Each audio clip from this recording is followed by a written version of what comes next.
Il est 18h42 lorsque des riverains alertés par les flammes appellent les pompiers. Rapidement sur place, près de 40 hommes parviennent à maîtriser l'incendie aux alentours de 20h. La grande difficulté a été l'accès à ce bâtiment du 15e siècle, aujourd'hui désaffecté et totalement emmuré. Mais les dégâts sont considérables, 600 mètres carrés de toiture ont été dévastés. À la lumière du jour, le constat est amer pour Michel Laurencin.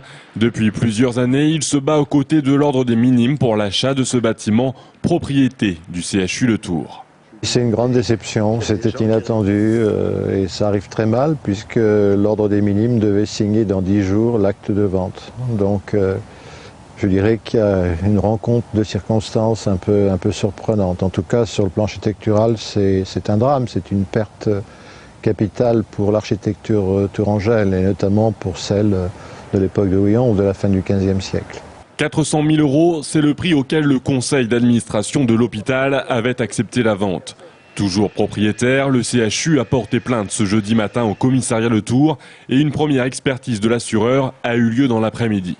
Ce qui est certain, c'est que le bien a perdu forcément une part de sa valeur du fait de cet incendie.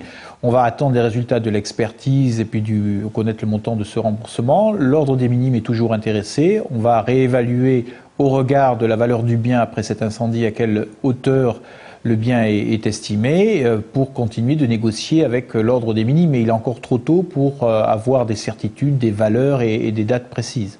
Encore trop tôt également pour savoir si le bâtiment résistera à l'incendie. Les poutres principales menacent de céder, entraînant avec elles les murs. Un effondrement qui serait une aubaine pour la mairie de La Riche, déboutée l'an passé de son droit de préemption du terrain. Elle souhaitait y installer un projet d'équipement culturel.